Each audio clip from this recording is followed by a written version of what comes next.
The Skull of Siren Song is essentially a new world event in the Sea of Thieves. It's our first competitive voyage where players that opt into this event will get a shared set of maps, and any other crews that have also opted in will get those same maps.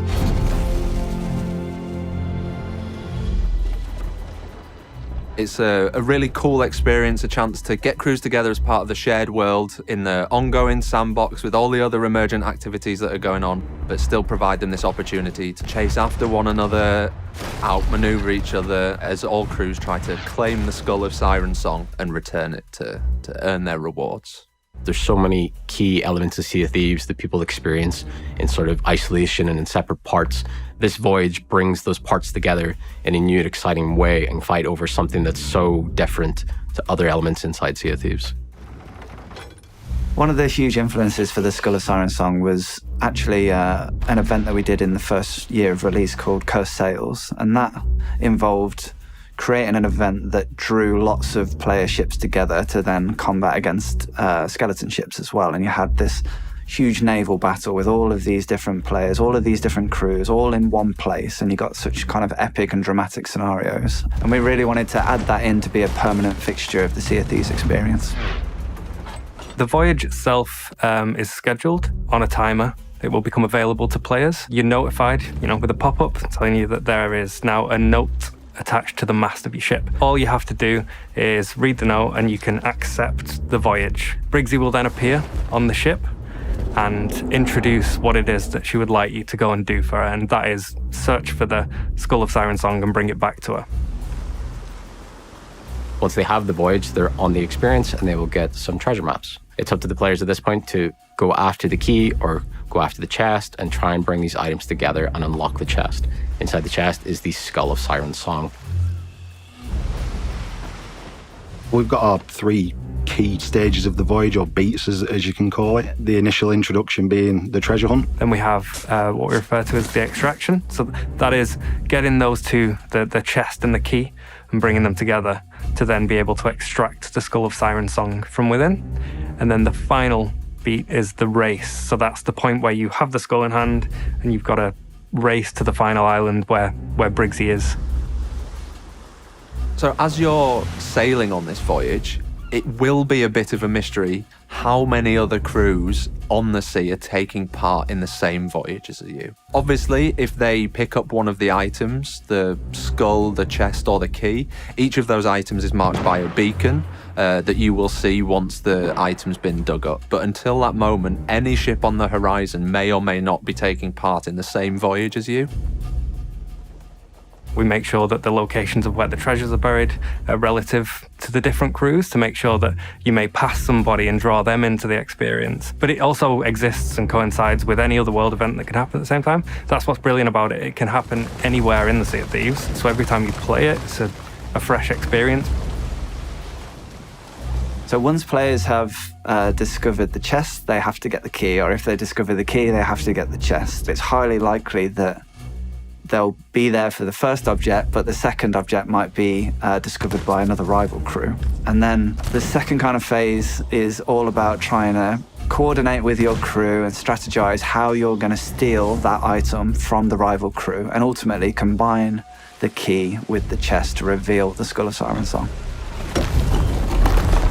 So whenever the skull is revealed, you have a couple of unique experiences with that you'll want to know about. The skull is a new weapon that we introduced in Sea of Thieves that other pirates will be able to use. You'll be able to keep people away from it. You'll be able to defeat other pirates and crews with it. However, when the skull is on your ship, it introduces a new curse. It will slow your ship down when you're trying to rush to deliver it to Captain Briggsy. So you'll have to really, really watch out for other crews that are trying to chase you and trying to take the skull back from you. There's a big reveal moment and the curse visibly lurks out of the chest and down onto the floor surrounding it. And that will then pulse from the center of the ship as an effect that you can see sort of washing over the ship. That's messaging that it's sort of wrapping the ship and slowing it down. When you have unlocked this key item, you are clearly visible to everyone else who wants it. That makes the latter stages of the voyage really tense, especially if you're the one holding the skull. You'll know where to go because there's a beacon, a swirling beacon above the island. What you've got to do is essentially take that skull to the island and then search the island for Briggsy. So Briggsy's going to be shouting out for you to find her. So you won't have an exact location on the island. You're going to have to search the island for her shouting and take it to her and hand it in. Once the artifact reaches land, you know, it's still not there. You know, you've still got the curse of the skeletons trying to take you on, as it were. You know, those coral skellies, they are ruthless, you know, really fast, and they will aggressively attack you. So, you know, you'll definitely have fun trying to get away from them on land. When you have the skull, you can use it as a weapon. It's really powerful. We want you to use it on everything, AI and other players, skellies, all the coral skellies that spawn around you as you're running around islands. It will still retain the same value no matter what when you eventually hand it into Briggsy and she gives you that gold reward. You know, you've got to find Briggsy, and on that final island, she can rotate between a few sets of dialogue. The longer she waits, the angrier she gets. So everything, you know, characters, music, all the sort of effects that are addressed and placed in are all buffed up to the nines at that point. Just get that skull to me. So for those sort of final moments, you've got this skull, you're trying to get it to the end point, and everybody's after you. I think there's 7 levels of music, so there's like quite minimal, just adding, sort of ramping it up slowly. It's kind of like a shepherd tone, which is like a tone that arises and you fade it out while another one is rising underneath. It gives a sensation of it's constantly going up. You're trying to get closer and closer to Briggsy. The pressure's building. Everyone's, you know, fighting each other, trying to get the skull off each other. The skull's shrieking, and the music just builds to that crescendo of getting the skull handed into Briggsy, to be in that one crew that gets the skull to her. The skull of Siren Song always amazes me.